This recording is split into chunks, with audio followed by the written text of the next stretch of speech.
So I say it collectively to our women in the congregation, Happy Mother's Day. Our message today, it was difficult because, as most of you know, I do not follow society, and Mother's Day is one of those things where society says we got to celebrate this day. We got to celebrate it all the time. We got to celebrate our parents all the time. However, I try to not do the traditional thing and follow, okay, it's 4th of July, I have to have a 4th of July message, it's Mother's Day, I have to have a Mother's message. Unfortunately, God was arguing with me on that and I lost. He gave me one scripture, one verse, and this is what it is. It's out of Genesis 3. This is right after the fall. This is right after they ate from the fruit in the garden. This is Genesis 3, verse 20. It says, Then the man Adam named his wife Eve, because she would be the mother of all who live. Adam named his wife Eve because she would be the mother of all who lived. Let's look at this for a minute. What does it mean to be mother? To be a mother. What does that mean? That's one definition. Take care of them. To have children. To take care of them. Protect them. Protect them. Nurture. Nurture. Love. So, the dictionary says this, and we're going to start in definition 3, and then we're going to work our way back. Definition 3 says to give birth to. Okay, automatically you became a mother when you gave birth to a child. However, you've not become a mom. That affectionate mom. Definition 2, to bring up a child with care and affection. Definition 1, a woman in a relationship with a child or children. They all encompass mom. To be a mother, yes, you must first have a child. However,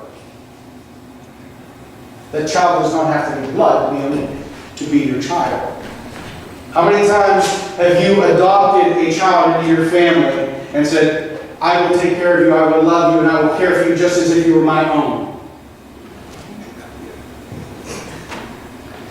Being a mother is not a direct relationship just between her own offspring.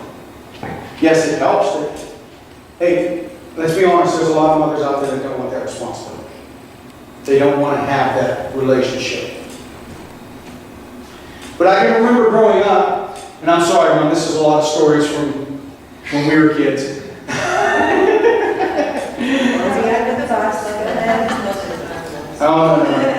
No, you're driving the bus today. You're not under. But I remember growing up, our house seemed to be the house everyone wanted to come to. All my older cousins, all their friends, and I'm serious, my older cousins and all of their friends could be found at my house. Whether we were living at my grandma's or after we moved out to my mom and dad's house, they were always there. Every weekend, we had a house full of people, and they were all teenagers and up.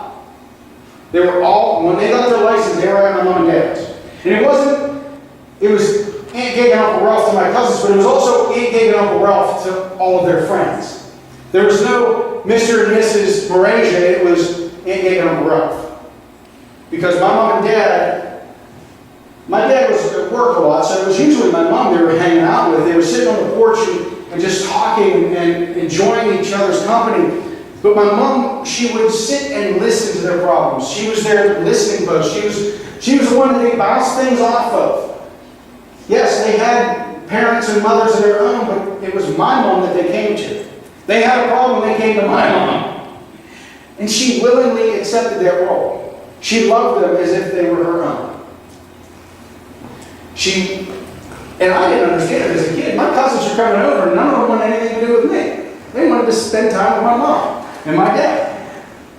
But as I got older and my friends started to come around. And I noticed they did the same thing with them. As it wasn't Mr. and Mrs. Morasia, for a very short period of time, it was like that. They would look around and say, hey, Mrs. Morasia, but it soon became, hey, Mom. And my mom accepted that role. And she's not the only one in the family that did that. Aunt Lou was another one that I watched family come to and talk to and look at her as a mother figure. But there's others out there that they only look at their own child, and that's the only one they want to care about. But the scripture says Eve will be the mother of all who live. That is a branch. That is a legacy that she left. That mantle that my mother has picked up, and I've seen others have picked up, is the legacy that Eve left, is loving all their children. Not just the ones that they gave birth to. Showing love and affection to all who come into their presence. That's something to be proud of. And not pride as in that sinful pride, but pride of this is part of who I am. I'm part of what Eve started. Because think about it, Eve was the first mother to live. She was the first mother to kiss the boo-boo. She was the first mother to doctor a scraped knee. She was the first to teach patience. Let's be honest, we try your patience very well. Especially boys. Kids back there, I don't try patience. Same as my son's not trying my patience right now. But this is... He's like, what?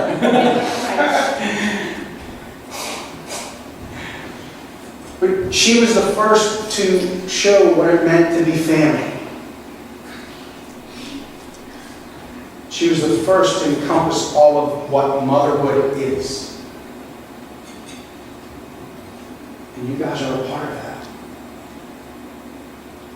You guys, you mothers, I've seen each and every one of you reach out and help those that are in need. Not just your own child, but reach out and love on kids that are not yours personally.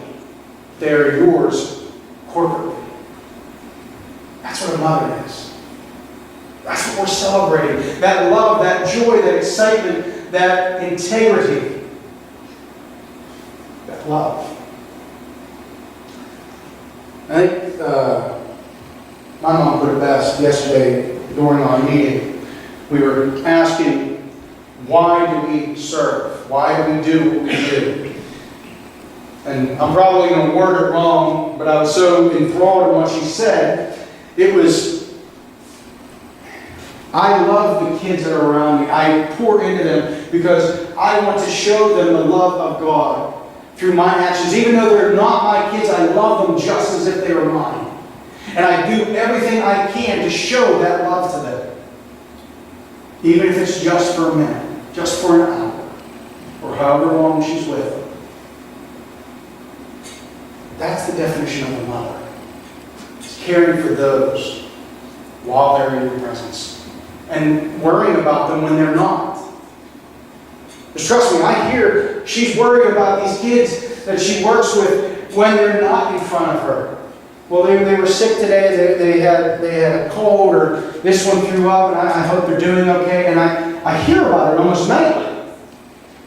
It's that true compassion.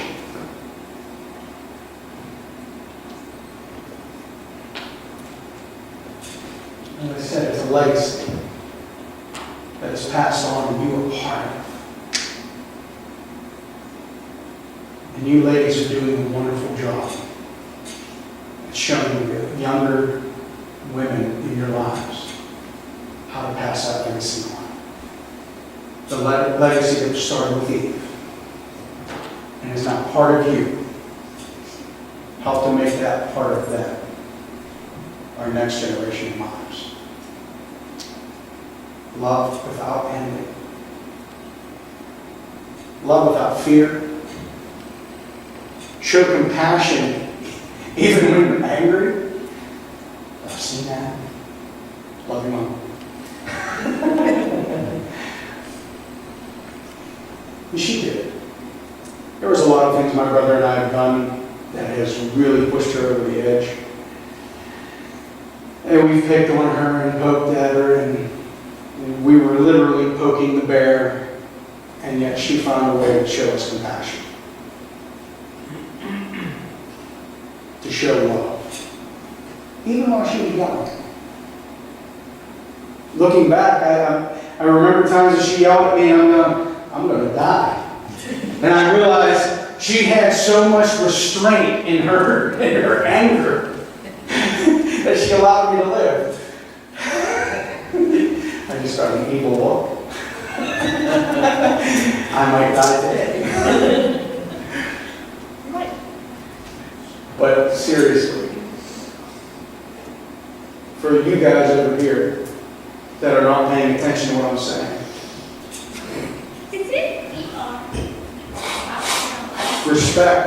respect your mothers. Because you don't understand how much love and compassion they have for you. You mothers, thank you. Thank you for loving the way you do. For carrying on the way you do.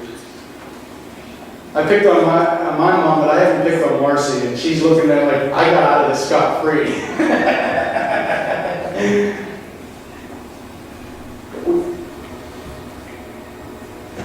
We are a family. All of us. And without you ladies, some of us guys, I don't know where it would be or how it would turn out without you ladies. And that includes the mothers of the husbands. Because, let's be honest, you guys mother us just as much as you mother our children. We're big babies at times. So I thank you for that as well. That rattle's going to fall out of there. You shake your head any harder. But seriously, thank you very much for being the mother to us all. I mean, sometimes it gets a little irritating, especially when I'm hurt and you guys are like, you can't do that. But the truth is, I want to thank you for picking up that mantle, for becoming a mother, for loving like only a mother can. So, Eve became the mother-in-law who lived, and you carry that with you. Show others how to do it. You ladies are amazing. Lord, we come to you this morning, and I thank you. I thank you not only for my mother, but all the mothers here that have shown compassion and love, Lord. I thank you for allowing them to know what love is and how to show it to others. Lord, I thank you for every blessing that you've given each and every one of them. So, Lord, I ask as we recognize them today, that we recognize and we honor them in all of our actions. And Lord, I ask that we as children honor our mothers. We as husbands honor our wives. Let us treat them how you wish us to treat them, with love and dignity and respect. Father, let us love them as only you could love them. Unconditionally. Because that is how they love us. So, Father, I ask this in the name of Christ. Amen.